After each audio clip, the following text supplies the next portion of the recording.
Pemirsa, Anda kembali di Cakap-Cakap bersama saya Dea Yujihan, meminjam salah satu kalimat Tempo dalam edisi terakhir 13 Agustus 2022.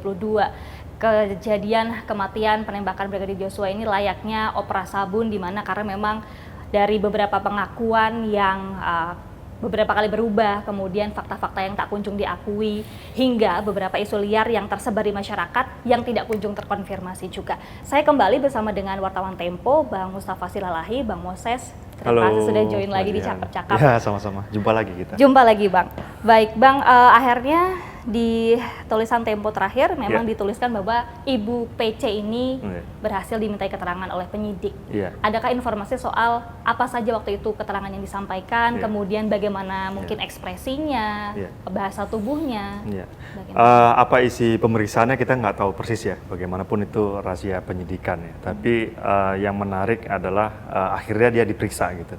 Dia diperiksa oleh tim khusus Bareskrim dan dia juga ternyata kedatangan atau pemeriksaan dia itu kan nggak terpantau ya oleh media gitu. Jadi pada Jumat itu nggak salah ya, pada Jumat seminggu lalu dia datang bersama dan ditemani oleh Verdi Sambo, Inspektur Jenderal Verdi Sambo. Dan menariknya adalah mereka menggunakan busana hitam-hitam gitu, yang katanya permintaan penyidik gitu. Entah, saya nggak tahu maksudnya apa permintaan penyidik.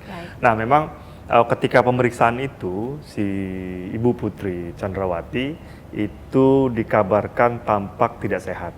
Itu sebabnya penyidik, salah seorang penyidik itu meminta dan menanyakan lagi kepada beliau, Ibu PC, apakah siap untuk diperiksa atau tidak gitu. Dan beliau itu menyatakan itu siap diperiksa, dan pemeriksaan itu akhirnya berjalan.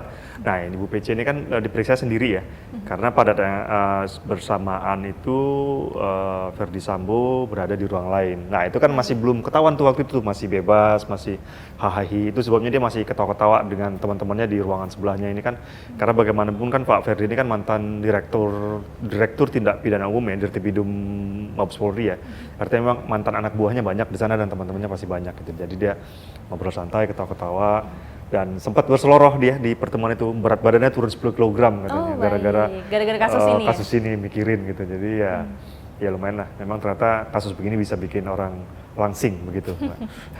Baik, Bang, terus yang menarik di catatan Tempo di edisi ini adalah soal pistol terjatuh ya. Itu nah ini fakta menarik ya sebenarnya. Jadi kalau kita runut di awal gitu, di tulisan Tempo pekan ini kan menyebutkan bahwa setelah ribut-ribut terjadi di rumah Verdi Sambo dan Ibu Putri di Magelang, itu kan setelah ribut-ribut antara Kuat Ma'ruf dengan Joshua, Brigadir Kepala Riki Rizal itu menyita pistol dan senjata api laras panjang milik Joshua gitu. Nah, pistol ini adalah pistol HS9. Ini yang kemarin dan dulu disebut-sebut sebagai pistol yang digunakan Joshua untuk menembak si Barada Richard gitu ke arah tangga. Pistol inilah yang disebut-sebut itu gitu. Nah, pistol HS9 ini kemudian disita oleh Riki ketika sampai di Jakarta, infonya itu diserahkan kepada Sambo. Nah, Verdi Sambo informasinya itu membawa pistol HS9 itu ke dalam rumah dinasnya gitu. Nah, saat itulah tertangkap, info kami terima itu ketika pistol itu akan dibawa, pistolnya sempat jatuh di bawah, dan ini sempat terekam oleh kamera CCTV di sekitar rumah dinas Verdi Sambo. Dia jatuh artinya sedang di dalam mobil atau dia sudah turun dari mobil. Turun dari mobil, sempat jatuh, dia sempat dipungut lagi, diambil lalu dia bawa lagi ke dalam rumah. Begitu. Apakah itu HS9, apakah itu Glock 17, kita belum tahu, tapi ada pistol yang jatuh dari sana. Yang bahwa dia itu membawa pistol HS9 itu hanya dugaan saja. Baru dugaan saja. Baik, Bang, kita kembali ke kronologis ketika kejadian penembakan ya. Ini kita sudah berhitung ya, kalau dari informasi yang saya dapat adalah si Baradae ini sudah beberapa kali mengubah kesaksian. Bahkan ini kali ketiga, atau Tempo mungkin mencatat jumlah yang lain begitu ya. Apakah artinya Baradae ini mengubah-ubah karena sebuah tekanan atau bagaimana? Ada alasan lain? Ya, satu sisi kita melihat Barada Richard ini sosok pribadi yang unik ya, Mbak ya. Kenapa unik? Misalnya saja ketika di awal peristiwa penembakan, dia kan mengaku untuk menembak menembak Yosua itu sebanyak 5 kali dan kena semua ya, gitu. Dan dia disebut sebagai seorang sniper atau penembak jitu. Sementara fakta yang kita peroleh nilai menembaknya itu hanya 76,13, yang itu artinya masuk kategori penembak kelas 2, bukan sniper. Gitu. Nah, dari informasi yang kami kumpulkan, ada 4 pengakuan sebenarnya Richard. Yang pertama itu adalah pengakuan dia kepada lembaga penegak hukum. Pengakuan ini agak mirip. Agak miripnya adalah dia sama-sama mengaku dia mendengar dari lantai 2 ada suara jeritan minta tolong oleh Ibu Putri. Kemudian dia datang menghampiri menggunakan tangga, dan dia sempat melongok dan sempat menanyakan ada apa ke arah Brigadir Yosua. Lalu dibalas dengan tembakan. Lalu dia menembak gitu. Nah, itulah tembakan 5 itulah yang kemudian tembak kena, dan perbedaan 1 dan 2 ini adalah kepada lembaga penegak hukum lain dia mengatakan dia sempat turun tangga gitu, turun tangga ke lantai dasar, dan dia melihat Yosua itu sudah tersujud ya, persisnya tersujud. Dia menembakkan 2 kali, dor gitu. 2 kali menembakkan. Itu yang pertama. Yang kedua adalah ini kepada penyidik, dia menembakkan itu tembakan terakhirnya itu dilakukan di atas tangga, di balik dinding tangga. Dia menembak di dinding tangga sambil bersembunyi. Artinya ini tembakan gelap nih sebenarnya. Ini dinding, tembakan apa ya namanya? Tembakan lucky shot ya artinya sebenarnya. Dor. Gitu. Itulah tembakan yang katanya tembakan ke arah kepala. Gitu, yang mematikan itu adalah tembakan ke kepala ya. Itulah yang langsung tembak kepala. Baik, dari berubah-ubahnya pernyataan atau kesaksian dari Barada ini, mengapa akhirnya kemudian dia bisa mengakui? Ada strategi khusus apa dari pihak penyidik?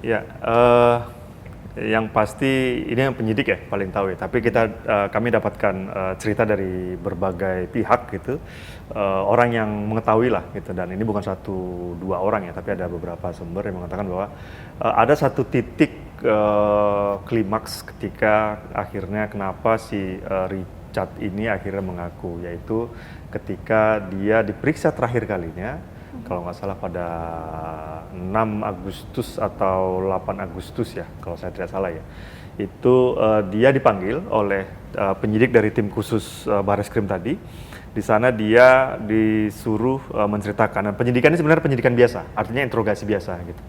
Pada satu titik akhirnya si Richard ini diminta oleh si penyidik, sudahlah kamu mengaku saja, dengan pertimbangan ini karirmu kan masih panjang sebagai anggota polisi gitu.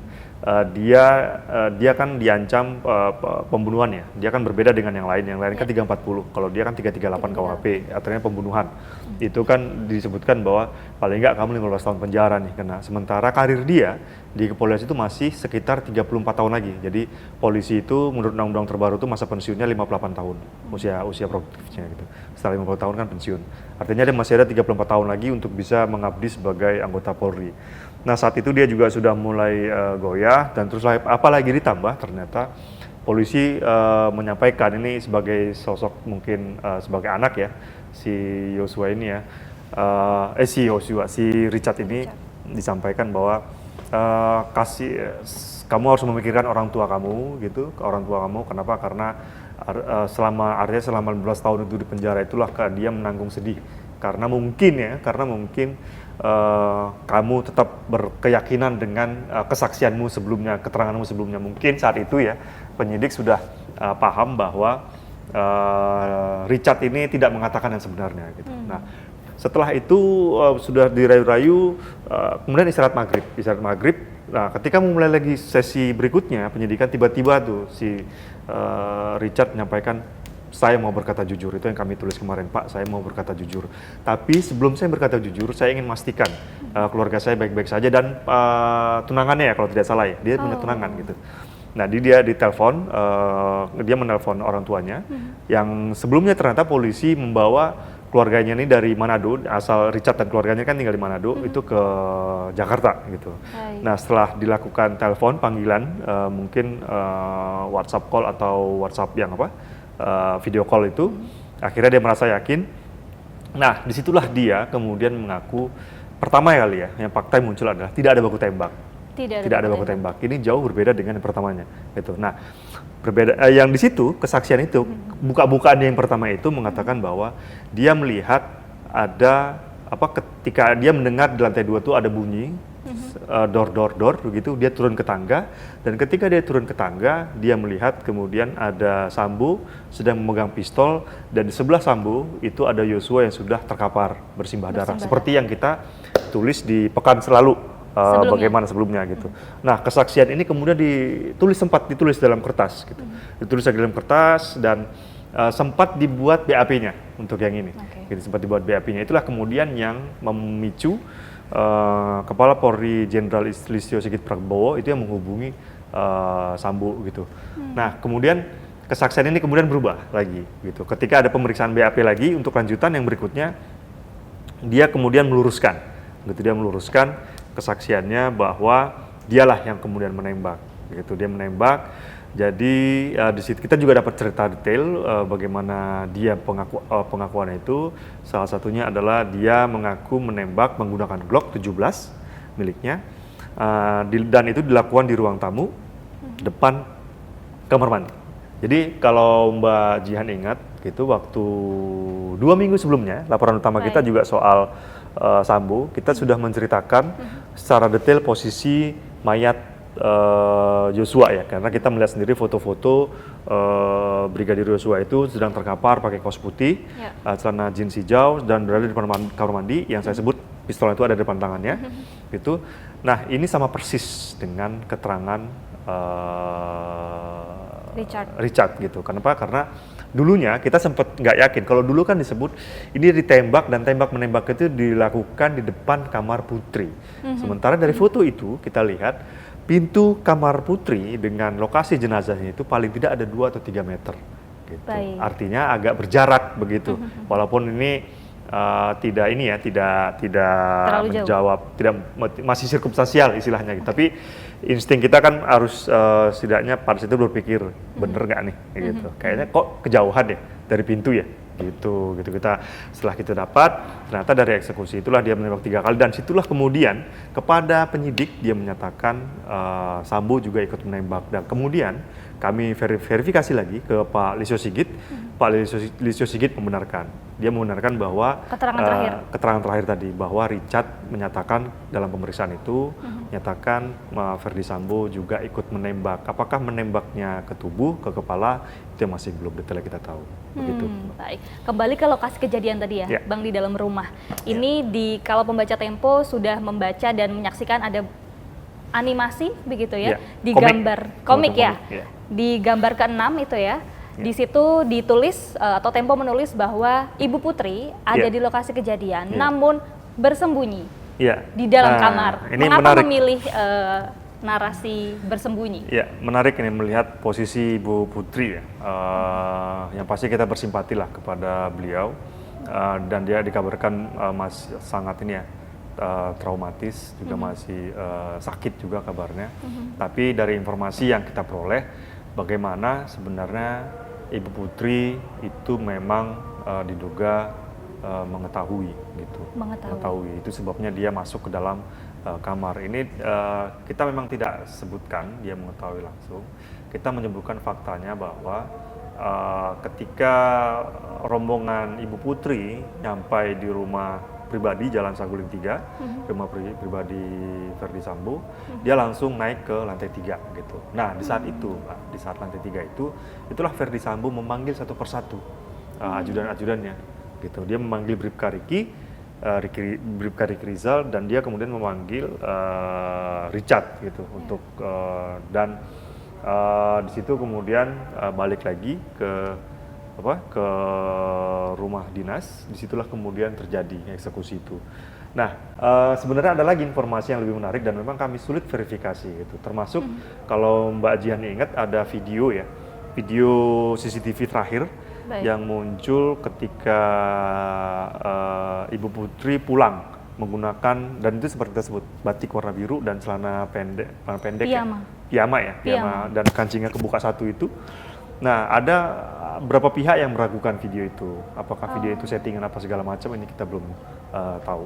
Tapi yang pasti terkonfirmasi ada banyak kejanggalan. Nah, ini juga lah yang kemudian menjadi salah satu alasan Lembaga Perlindungan Saksi dan Korban (LPSK) itu tidak mengabulkan permohonan Ibu Putri Chandrawati, apalagi tim khusus Barreskrim juga mengeluarkan SP3, surat perintah penghentian penyidikan kasus pencabulan yang diduga kasus kekerasan seksual yang diduga dialami oleh Ibu Putri, begitu. Oke. Baik Bang, boleh dijelaskan lagi soal yang ini menarik ya, soal sarung tangan hitam. Apakah yang ini menjadi sebab kemudian akhirnya Sambo mendapatkan pasal dugaannya 340 begitu ya. Kemudian ada 2 tembakan penutup. Apakah sudah terkonfirmasi soal ini? Yang pasti ini menjadi salah satu bukti baru ya. Jadi kalau di cover itu kita menyebutkan bukti baru pembunuhan Brigadir Yosua. Nah, ini adalah salah satu bukti barunya ternyata, dan ini juga digunakan oleh tim khusus Barreskrim untuk menjerat Ferdi dengan pembunuhan berencana. Jadi Ferdi Sambo itu ketika datang dari rumah Saguling ke rumah Saguling, itu rumah pribadi, ke rumah dinas, dia kalau itu sudah videonya sudah jelas ya, dia pura-pura berputar segala macam. Nah, ketika turun dari mobil itu ada kamera CCTV yang menangkap dia itu sudah mengenakan sarung tangan hitam. Apakah sarung tangan hitam ini karet, latex, atau sarung tangan kulit, kita belum bisa pastikan. Yang pasti adalah sarung tangan hitam. Nah, sarung tangan hitam inilah yang kemudian dia masuk ke dalam. Nah, sarung tangan hitam inilah yang kemudian menurut petinggi kepolisian, nah kalau Mbak tadi kan nanya verifikasinya ya, menurut petinggi kepolisian ini dibenarkan, ini yang kemudian menjadi barang bukti bahwa Sambo merencanakan pembunuhan itu dengan sarung tangan hitam itu. Masalahnya adalah ketika ditanya sarung tangan hitam ini di mana, Sambo bilang itu sudah dibuang. Dia dibuangnya ke jalan gitu, kemana gitu dibuangnya. Gitu. Nah, soal tembakan terakhir itu yang seperti saya katakan tadi gitu. Itu sudah yang pasti Richard mengatakan Sambo ikut menembak, dan itu sudah dibenarkan oleh Pak Kapolri. Jadi ini memang rangkaian laporan kita ini Mbak adalah sambung menyambung. Jadi kalau ingat teman-teman pembaca juga pemirsa juga ingat, itu di minggu lalu kita ada satu tulisan tentang autopsi gitu. Autopsi si Brigadir Yosua. Di situ kan disebutkan dengan clear ada satu tembakan yang paling mematikan, yaitu di atas kepala. Dan itu adalah tembakan terakhir, dan itu dilembakkan tidak jarak yang tidak terlalu jauh begitu, dan jarak tidak terlalu, inilah yang kemudian menyebabkan, dan itu tembakan itu adalah peluru dari belakang ini Mbak, belakang agak kiri telinga ini, tembus ke hidung. Itu yang salah satu yang ya, tembakan kepala ada 2 ya. Satu dari, kalau nggak salah ya, satu dari mulut tembus ke bahu kiri atau kanan, yang kedua adalah kepala di belakang tembus ke hidung. Itu yang mengakhiri nyawanya menurut sumber kita. Baik. Bang, maaf konfirmasi, jadi ketika Sambo menjatuhkan pistol itu kondisi sudah memakai sarung tangan atau Bang? Sudah memakai sarung tangan. Dia turun keluar dari mobil itu sudah pakai sarung tangan, artinya memang sudah siap betul ya. Entah siap untuk apapun itu saya tidak tahu. Baik. Sekarang kita beralih ke soal ini Bang, ketika pertama kali Sambo diundang oleh Kapolri, dipanggil oleh Kapolri ini, saya mencatat tanggal 6 Juli, kemudian akhirnya baru membuat pengakuan di Senin 8 Juli begitu. Apakah dari rentang waktu tersebut digunakan oleh Sambo untuk, kita kan tahu informasinya bahwa dia ada mengganti seluruh ponsel dari orang yang ada di kejadian, kemudian sempat menjanjikan Ricky dan Baradae juga kuat sejumlah uang. Apakah di rentang waktu tersebut? Jadi Ferdi Sambo pertama kali bertemu Kapolri itu pada 8 Juli atau di malam setelah kematian Yosua. Jadi pukul 10, di situ dia menghadap ke Pak Lisio Sigit. Kemudian Pak Kapolri menanyakan kepada Sambo apakah dia terlibat atau ikut menembak. Sambo mengatakan tidak ikut menembak dan dia tidak terlibat, dengan yakin. Pertemuan itu ada sekitar setengah jam yang pernah kemarin kita tulis gitu. Nah, kemudian ini yang menarik sebenarnya. Di perjalanan selama katakanlah seminggu ya, selama akhir Juli kemarin, itu kan sudah mulai banyak perkembangan, sudah mulai terungkap satu persatu, yang intinya adalah kronologis yang diceritakan oleh Ferdi Sambo yang dilaporkan ke Polres Jakarta Selatan dan disampaikan Mabes Humas Polri sebelumnya itu mulai meragukan gitu. Nah saat itulah Pak Sigit itu mulai menjaga jarak dengan Sambo gitu, mulai Dengan menjaga jarak, tidak berkomunikasi lagi dengan dia oke. gitu. Sampai kepada satu titik ketika si Richard mulai bersuara seperti yang saya katakan tadi, dia mengatakan ada Sambo yang menembak dan melihat terkapar segala macam itu. Kapolri kemudian menghubungi Sambo lewat telepon pejabat lainnya. Jadi tidak lewat handphonenya Pak Sigit. Gitu. Oh, dengan Tapi lewat ponsel pejabatnya, pejabat lain. telepon, dan dia meminta Sambo untuk datang ke Mabes Polri. Nah, sepertinya ya Sambo sudah mulai merasa gitu dalam tanda kutip. Di situ dia bilang dia tetap yakin tidak bersalah, dia tidak terlibat. Ini sebelum dia dinyatakan dia diperiksa ya, tidak terlibat segala macam. Kemudian dia untuk meminta itu benar bahwa kalau Richard memang buka pengakuan, tolong perlihatkan saya BAP-nya gitu. Karena dia nggak mau hanya omongan lisan dari Richard aja bahwa mengaku segala macam, butuh BAP. Karena beliau ini kan bagaimanapun kan seorang penyidik ya, Pak Sambo ini ya, seorang reserse dan penyidik juga. Ya. Begitu, Mbak. Bang Moses, Ya. bagaimana akhirnya Verdi Sambo ini membuat pengakuan? Iya. Terus kemudian, apakah kira-kira sudah mulai terlihat Iya. apa motifnya? Dan Ya. soal cerita ini, Bang, ketika dia katanya akan melawan jika Kapolri menurunkan pasukan untuk menangkap. Iya. Yang untuk soal melawan ini agak kami luruskan ya. Maksudnya itu kan kita bertanya ke Pak Kapolri itu, ke Pak Alisio Sigit. Pak, kenapa sih ketika Sambo ditahan pada Sabtu 6 Agustus kalau salah ya. 6 Agustus yang itu ramai pemberitaan bagaimana Brimob ramai di Bareskrim. Ada sekitar 2 peleton atau 20 orang Brimob dan 5 kendaraan taktis baja di sana. Nah, Kapolri bilang gitu. Nah, beliau ini berjaga-jagalah kalau dia dan teman-temannya itu mencoba melawan penangkapan segala macam. Kita tidak tahu siapa kawan-kawannya saja karena mungkin pembaca atau pemirsa nantikan saja tulisan Tempo berikutnya kita akan menjelaskan siapa teman-temannya itu. Gitu. Baik. Nah yang berikutnya adalah soal pengakuan. Pengakuan jadi memang jadi kan Sambo ini kan sudah dibawa nih ke Makobrimob di Patsus penempatan khusus karena melanggar kode etik. Ingat ya, dia ditahan di Makobrimob karena pelanggaran kode etik. Dia dianggap turut menghilangkan barang bukti rekaman CCTV itu yang di rumah di pos satpam kompleks Polri. Itulah dia kenapa dianggap melanggar kode etik. Nah, ketika dia ditahan itu, dia juga kemudian diperiksa oleh penyidik senior. Tim khusus. Jadi penyidiknya itu ada tim penyidik khusus, ada inspektorat khusus. Nah untuk memeriksa Pak Sambo ini, tim khusus dan inspektorat khusus itu langsung dilakukan oleh para petinggi Polri, yaitu para petinggi Polri yang berpangkat Komisaris Jenderal, atau yang berbintang 3 gitu. Ada Pak Kabar Reskrim, Agus Andrianto, kemudian ada Pak Irwasum. Yang itu artinya atasannya Sambo, senior dan atasannya gitu. Jadi ini kan lembaga yang memang sangat struktural ya. Ketika pangkat dia harus pemeriksaan itu harusnya pemeriksaan yang pangkatnya lebih tinggi, jabatannya lebih tinggi gitu.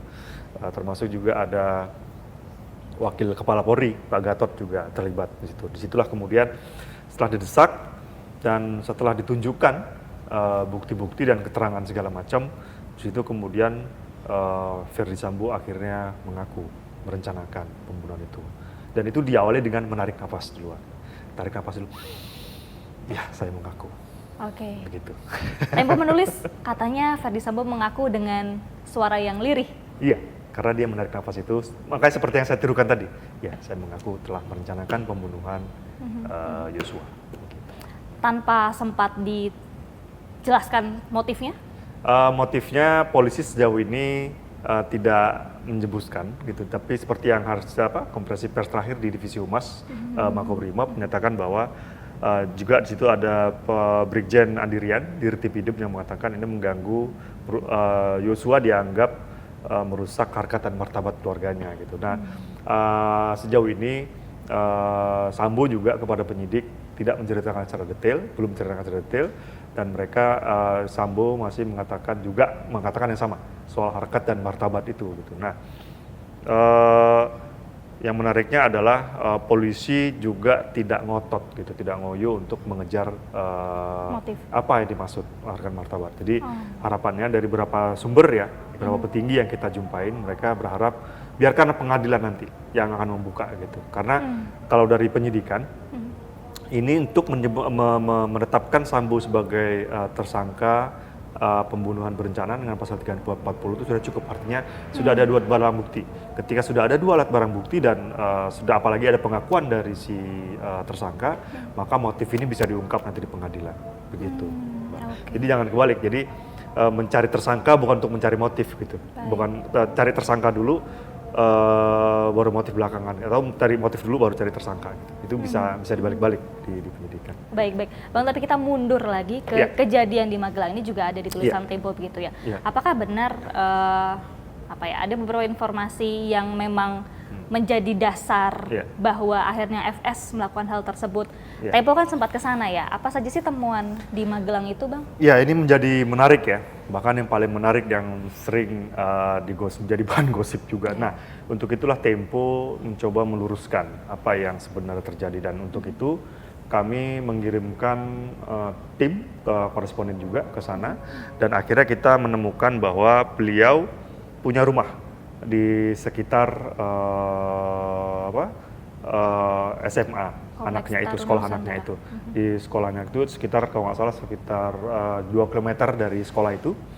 Dan disitulah kemudian teman di sana juga memverifikasi apakah rumah Pak Ferdy Sambo ternyata benar rumah Pak Ferdy Sambo.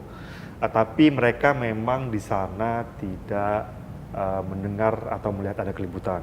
Nah, cuman ada informasi menarik ini yang muncul dari Kepala Polres Magelang, Kepala Magelang. Jadi perlu diketahui, ketika rombongan Ibu Putri, 2 mobil itu pulang dari Magelang menuju Jakarta, itu menggunakan mobil patwal, gitu, patwal sedan patwal itu di depan. Jadi dikawal tuh mobil patwal, mobil Ibu Putri dan Ibu Ricky Richard. Itu juga sudah kami gambarkan di infografis. Jadi, nah menariknya adalah baru kali itu. Sebegitu seringnya Ferdy Sambo dan Ibu Putri mengunjungi anaknya di Taruna Nusantara, baru kali itulah Ricky, ajudan Ibu Putri, ajudan Ferdy Sambo, meminta pengawalan untuk pulang ke Jakarta. Sebelum-sebelumnya tidak pernah. Dan itu memang sesuai ya, karena beliau Pak Ferdy Sambo ini sesuai, itu maksudnya memang SOP-nya memang sesuai. Pak Ferdy Sambo ini kan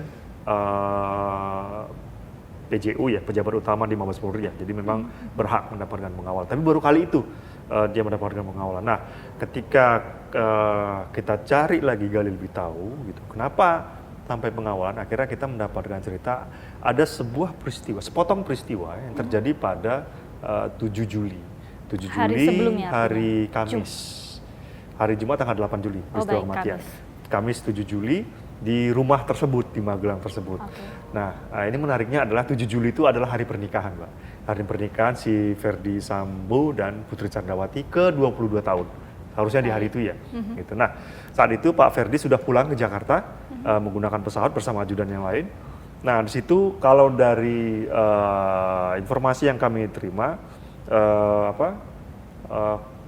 Richard sama Ricky sedang berada di sekitar sekolah anaknya Ibu Putri, gitu, mengantarkan makanan gitu. Tiba-tiba Ibu Putri menelpon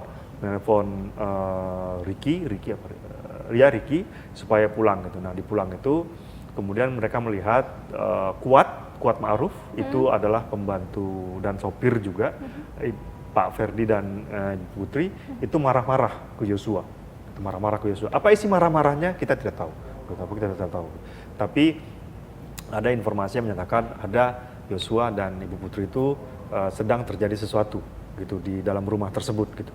Nah, ketika keributan ini terjadi, Bribka Ricky itu masuk ke kamarnya Yosua, langsung menyita senjata api laras panjang dan pistol HS-9 punya si Yosua. Disitalah kemudian oleh si Ricky. Begitu, Mbak, kira-kira. Oh, baik. Jadi memang ada beberapa fakta baru yang ditemukan di Magelang. Termasuk gitu di peristiwa di Magelang.